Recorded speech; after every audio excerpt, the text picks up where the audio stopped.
आप सभी विद्यार्थियों का मैं आशीष पाठक एक बार फिर से स्वागत करता हूं और फिर से हम लोग चलेंगे सीखने सिखाने पढ़ने और पढ़ाने की एक और सोपान की ओर।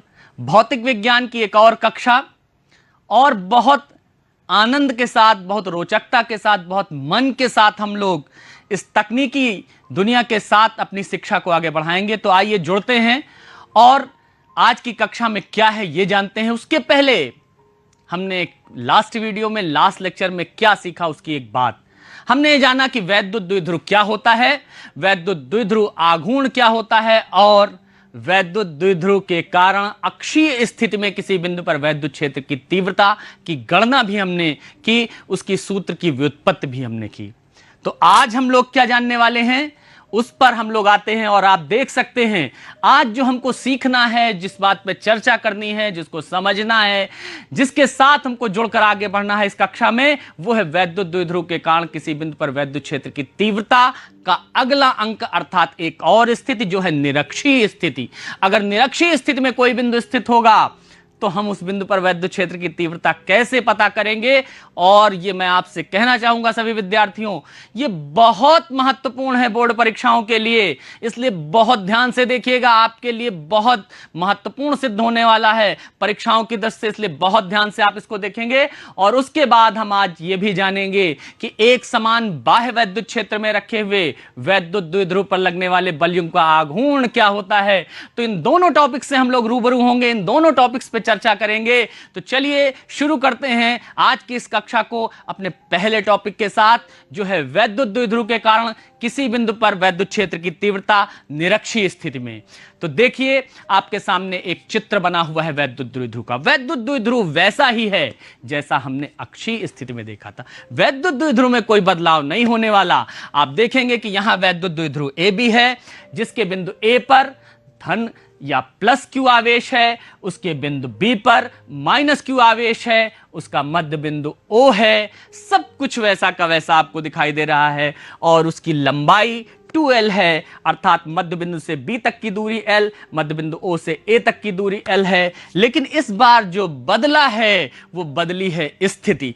पिछली बार हमने इसकी अक्षरेखा पर बिंदु लिया था, इस बार हम इसकी निरक्ष रेखा पर लेंगे। और निरक्ष रेखा का अर्थ है इसका लंबार्धक हमने खींच रखा है। मध्य बिंदु से जो लंब होकर जाता है उस रेखा पर एक बिंदु p लिया है हमने, और इस p बिंदु की जो हमारे O से दूरी है, अर्थात मध्य बिंदु से, वो है R। आप देख सकते हैं यहां पर। अब हमको जो करना है वो हम जान लें कि के माध्यम के एक जो के परावैद्युतांक का एक माध्यम है, उसमें इस द्विध्रुव को हमने रख रखा है।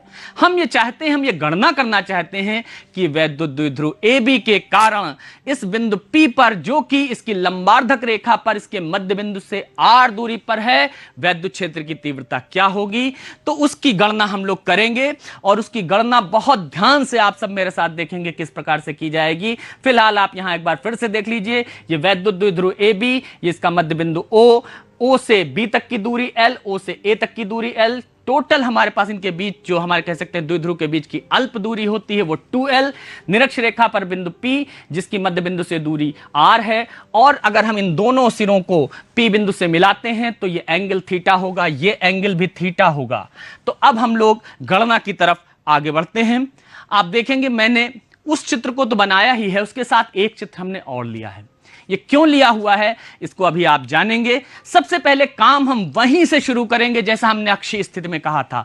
P बिंदु पर वैद्युत क्षेत्र की तीव्रता द्विध्रुव के कारण पता करनी है। हम करेंगे ये कि सबसे पहले द्विध्रुव के धन क्यू आवेश प्लस क्यू आवेश के कारण P बिंदु पर वैद्युत क्षेत्र की तीव्रता की गणना करेंगे। फिर द्विध्रुव के माइनस क्यू आवेश के कारण P बिंदु पर वैद्युत क्षेत्र की तीव्रता की गणना करेंगे और फिर P पर परिणामी वैद्युत क्षेत्र की तीव्रता की गणना करेंगे। तो आइए शुरू करते हैं। तो सबसे पहले हम कहेंगे कि जो हमारे पास प्लस क्यू आवेश है, प्लस क्यू आवेश के कारण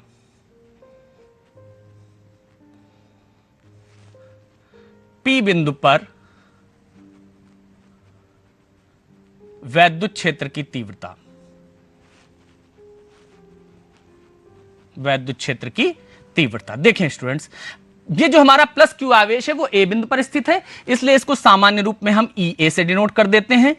हमको फिर से वहीं वापस जाना है, उसी सूत्र को अप्लाई करना है जो हमने पहले पढ़ रखा है कि बिंदु आवेश के कारण किसी बिंदु पर वैद्युत क्षेत्र की तीव्रता, क्योंकि अब इस प्लस क्यू आवेश के कारण हम पी पर वैद्युत क्षेत्र की तीव्रता पता करना जा रहे हैं, तो वो सूत्र है 1/4 पाई एप्सिलॉन नॉट के Q अपॉन डिस्टेंस। यहीं पर सबसे आपको ध्यान देने की जरूरत है कि दूरी हम लेंगे कौन सी।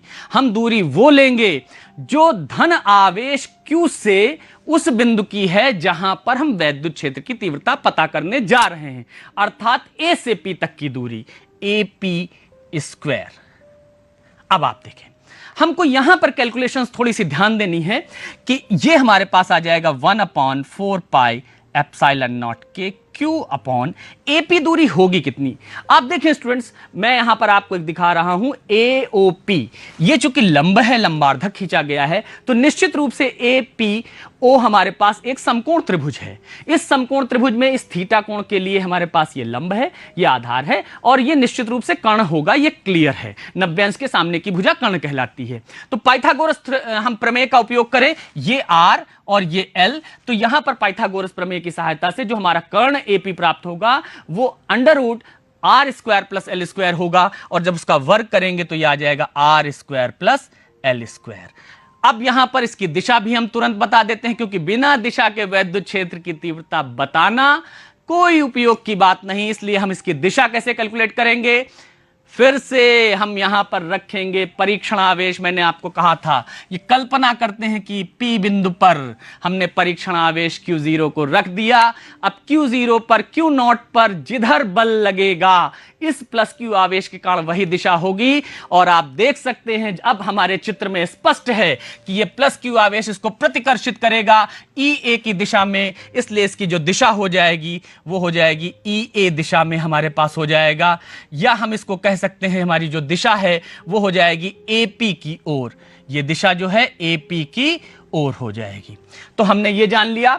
अब इसके बाद हम इस माइनस Q आवेश के कारण हम पता करते हैं कि इस P बिंदु पर वैद्युत क्षेत्र की तीव्रता क्या होगी। माइनस Q आवेश कहां रखा हुआ है? माइनस Q आवेश रखा हुआ है बिंदु B पर, इसलिए इसको हम EB कह देंगे। तो EB अब हम कैलकुलेट करेंगे उसी सूत्र के उपयोग से 1/4 पाई एप्सिलॉन नॉट के Q अपॉन दूरी। अब फिर से दूरी B से P तक की लेनी होगी, क्योंकि B पर हमारे पास माइनस Q आवेश है, BP², और ये हमारे पास आ जाएगा 1/4 पाई एप्सिलॉन नॉट के Q अपॉन, अब आप देखेंगे BP भी ठीक उतना ही है जितना AP है, क्योंकि यहां पर ये R हमारे पास ये उभयनिष्ठ हम कह सकते हैं लंब हो जाएगा इन दोनों त्रिभुजों, समकोण त्रिभुजों के लिए। ये दूरी भी हमारी L होगी, तो ये हमारे पास √R² प्लस L² होगा। स्क्वायर करेंगे उसका तो ये R² प्लस L²। इसकी दिशा हमको देखनी होगी। दिशा जहां आती है मैं थोड़ा सा ठहरता हूं, इसलिए ठहरता हूं कि आपके मन में संशय जो भी हो सब दूर हो जाए और आप स्पष्ट हो जाए कि हम वैद्युत क्षेत्र की तीव्रता की दिशा कैसे निकालते हैं। मैं बार बार इसको रिपीट कर रहा हूं। कल्पना करिए यहां पर परीक्षण आवेश रख दिया गया है। अब ये माइनस Q आवेश उसके ऊपर किस तरीके का बल लगाएगा इसको हम देखते हैं। माइनस Q आवेश उसको अपनी ओर आकर्षित करेगा और उसकी दिशा होगी PB की ओर, PB की ओर। आपने देखा कि हमारे पास इसको EB से दिखाया गया है। अब यहां पर अगर आप एक चीज को यहीं ध्यान से देख लें, हमने जो धन आवेश अर्थात प्लस Q आवेश के कारण वैद्युत क्षेत्र की तीव्रता पता की है और जो माइनस Q आवेश के कारण वैद्युत क्षेत्र की तीव्रता पता की है, उन दोनों के मान को जरा से ध्यान से देखिए आप लोग। देखिए दोनों के मान हमारे पास आए हैं 1/4 पाई एप्सिलॉन नॉट के Q upon R² plus L², और यहां पर भी वही आया है 1/4 पाई एप्सिलॉन नॉट के Q upon R² plus L², अर्थात दोनों के मान एकदम समान हैं। अंतर किसमें है? मान तो जरूर समान है, लेकिन ये सदिश राशियां हैं। केवल मान समान होने से काम नहीं चलना है, इनकी दिशाएं भी हमको देखनी है। तो जो हमारे पास प्लस क्यू आवेश की दिशा है वो अलग है, और माइनस क्यू आवेश के कारण जो वैद्युत क्षेत्र की तीव्रता है वो अलग है। दोनों आवेशों के कारण वैद्युत क्षेत्र की तीव्रता की दिशाएं अलग हैं, मान समान हैं। तो अब हम P पर परिणामी वैद्युत क्षेत्र की तीव्रता की गणना कैसे करेंगे, इसके लिए हम आगे बढ़ेंगे। तो आइए नेक्स्ट हम स्लाइड पर बढ़ते हैं। नेक्स्ट स्लाइड पर हम देखते हैं किस तरीके से कर सकते हैं। उसके पहले इस स्लाइड में मैं आपको थोड़ा सा समझा दूं, तब हम नेक्स्ट स्लाइड पर बढ़ते हैं। जब दोनों हमारे पास दोनों दिशाएं अलग अलग हैं, मान समान हैं, तो हम इनका परिणामी ज्ञात करने के लिए इनके वियोजन का सहारा लेते हैं। हम क्या करेंगे, हम इस AB के समांतर दिशा में और AB के लंबवत दिशा में इन दोनों EA और EB को वियोजित करेंगे। हम वैद्युत क्षेत्र की तीव्रता जो धन क्यू आवेश के कारण प्लस क्यू आवेश के कारण आई है, और जो वैद्युत क्षेत्र की तीव्रता माइनस क्यू आवेश के कारण आई है, दोनों का वियोजन करेंगे AB के समांतर और AB के लंबवत परपेंडिकुलर डायरेक्शन में। तो देखिए, हमने यहां पर दिखाया हुआ है कि जब हम EA का वियोजन AB के समांतर दिशा में करते हैं तो हमको प्राप्त होता है EA cos थीटा। आप लोग देखेंगे EA cos थीटा, ये कोण थीटा था, इसलिए इधर की तरफ जो हमको वियोजित भाग मिला वो EA cos थीटा, और AB के लंबवत दिशा में जो हमको भाग मिला वो आपने यहां लिख रखा है EA sin थीटा। इसी प्रकार से EB, ये कोण भी हमारे पास थीटा होगा, और EB का जो हमारे पास वियोजित भाग हमारे पास AB के समांतर प्राप्त होता है वो है EB cos थीटा, और जो लंबवत प्राप्त होता है वो है EB sin थीटा। अब यहां एक चीज बहुत ध्यान देने की है, आप देखेंगे स्टूडेंट्स कि हमारे पास EA cos theta, EB cos theta एक ही दिशा में है, जबकि EA sin थीटा और EB sin थीटा परस्पर ठीक विपरीत दिशा में हैं। एक ही रेखा के अनुदिश परस्पर विपरीत हैं। EA और EB मान में समान हैं, लेकिन हमारे पास दिशाएं अलग थी। लेकिन हमारे पास यह देखना है EA sin थीटा और EB sin थीटा न केवल हमारे पास दिशाओं में परस्पर विपरीत हैं, बल्कि मान में भी समान हो जाएंगे, क्योंकि EA और EB का मान समान है। तो ऐसी दशा में जब EA sin थीटा और EB sin थीटा एक दूसरे के ठीक बराबर और विपरीत हैं, तो ये एक दूसरे को निरस्त कर देंगे। इसलिए जो P बिंदु पर परिणामी वैद्युत क्षेत्र की तीव्रता होगी, अब वो केवल EA cos थीटा और EB cos थीटा के योग के बराबर होगी। तो आइए गणना करते हैं कि P पर परिणामी वैद्युत क्षेत्र की तीव्रता क्या होगी। P पर परिणामी वैद्युत क्षेत्र की तीव्रता, द्विध्रुव के कारण है ये, वैद्युत क्षेत्र की तीव्रता E बराबर EA cos theta plus EB cos theta. अब EA बराबर EB है, हमने जान लिया है, तो इसको हम ये कह सकते हैं E equal to 2EA cos theta. ध्यान देंगे, यहां हमारे पास चूंकि EA EB बराबर है, इसलिए 2EA cos थीटा हम मान रखेंगे। 2EA का मान आपको पता था 1/4 pi epsilon naught K Q upon R square plus L square, ये हमारे पास ये, और यहां पर cos थीटा। अब आप देखें cos थीटा क्या होगा। cos थीटा मैं जल्दी से आपको अगर चित्र रिमाइंड करा दूं, ये हमारे पास इस तरीके था, यहां पर प्लस क्यू आवेश था, यहां माइनस क्यू आवेश था, ये P बिंदु था, ये L था, ये हमारे पास R था, और ये कोण थीटा था, ये under root R square plus L square था। द्विध्रुव की संरचना ऐसी थी। तो cos थीटा अगर आप वहां से कैलकुलेट करें तो ये आ जाएगा 1/4 pi epsilon naught K 2Q, इसको हमने लिख लिया R square plus L square, और cos थीटा आधार बटे कर्ण होता है, तो आधार यहां पर हो जाएगा L, और कर्ण हमारे पास है R square plus L square square root में। तो यहां से कैलकुलेशन आती है 1/4 pi epsilon naught K 2Q बटे R square plus L square की power.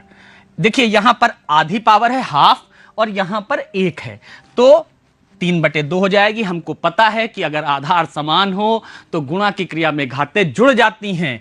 x into x to the power half x to the power 3/2 के इक्वल होती है, उसी का हमने उपयोग किया, और यहां पर L भी आ गया। फिर से हम ध्यान दें विद्यार्थियों कि Q into 2L, Q into 2L, आप सबको पता है, मुझे पता था, आपने मन में तुरंत जवाब दिया। Q इंटू 2L द्विध्रुव आघूर्ण P के बराबर होता है, तो ये हो गया P। तो हमारे पास E इक्वल टू आया 1/4 pi epsilon naught K P upon, हमारे पास एक चीज हम यहां से ध्यान देंगे कि जो P आया हमारे पास P upon R square plus L square की पावर 3/2। अब यहां पर हम एक चीज फिर से वही कहना चाहेंगे कि द्विध्रुव के दोनों आवेशों के मध्य की दूरी अत्यंत अल्प होती है, उसको आधा करेंगे और अल्प होगी, और r उसकी तुलना में काफी ज्यादा होगा। और जब हम r का वर्ग करेंगे, बड़ी चीज का वर्ग करिए वो और बढ़ जाता है, लेकिन एक से छोटी संख्या का वर्ग करिए वो और घट जाता है। तो r का वर्ग करने पर वो बहुत बड़ा होगा और l का वर्ग करने पर वो और छोटा होगा, इसलिए r square is very much greater than l square.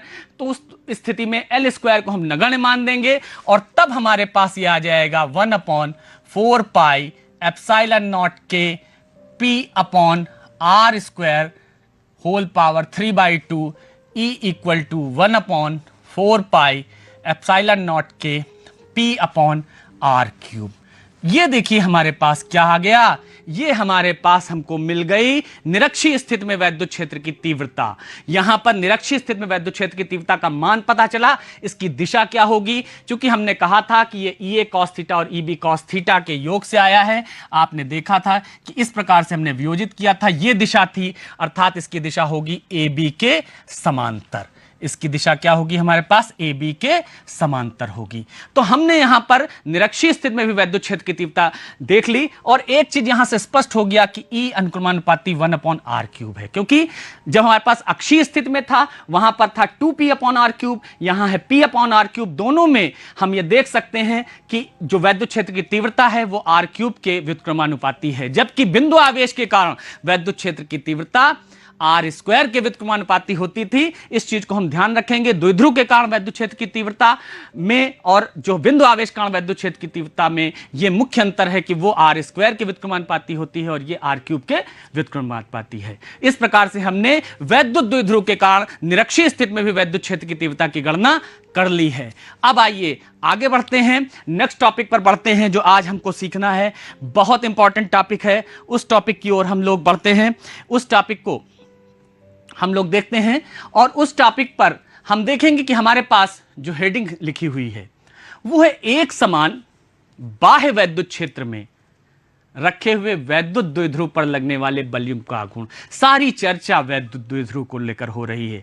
हमने वैद्युत द्विध्रुव की परिभाषा से शुरू किया, उसके कारण वैद्युत क्षेत्र की तीव्रता पता की दो स्थितियों में। अब हम ये देखना चाहते हैं, ये गणना करना चाहते हैं, ये पता करना चाहते हैं कि अगर उस वैद्युत द्विध्रुव को किसी बाह्य वैद्युत एक्सटर्नल इलेक्ट्रिक फील्ड में रख दिया जाए तो उसके ऊपर कोई बलयुग्म का आघूर्ण लगता है, और लगता है तो उसका मान कितना होता है। तो देखें यहां पर हमारे पास एक ये बाह्य वैद्युत क्षेत्र है, कैपिटल ई से उसको हमने दिखाया है, बल रेखाएं उसकी प्रदर्शित हैं। ये हमारे पास बाह्य वैद्युत क्षेत्र है कैपिटल ई, जिसकी तीव्रता है। इसमें एक वैद्युत द्विध्रुव ए बी रखा हुआ है, हम इसको कह सकते हैं यहां पर ये ए है और ये बी है। यहां पर इस वैद्युत द्विध्रुव ए बी को हमने रखा है जिसकी लंबाई 2L है।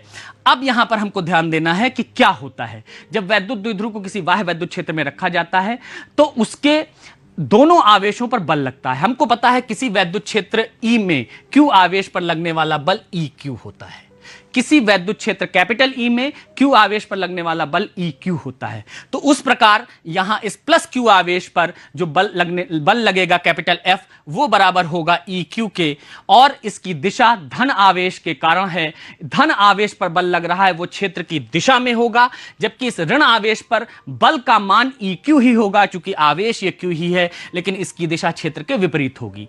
अब हमारे पास के परावैद्युतांक के माध्यम में अगर हम मान लें कि इसको रखा गया है, के परावैद्युतांक के माध्यम में क्षेत्र से थीटा कोण पर, इस क्षेत्र से थीटा कोण पर वैद्युत द्विध्रुव को रखा गया है, तो हमारे पास उसके धन आवेश पर एक बल EQ लगता है और ऋण आवेश पर एक बल EQ लगता है। धन आवेश पर बल क्षेत्र की दिशा में लगता है और ऋण आवेश पर लगने वाला बल क्षेत्र की विपरीत दिशा में लगता है। ये दोनों बल मान में समान हैं, एक दूसरे के समांतर हैं, विपरीत हैं, इसलिए एक बल युग्म बनाते हैं।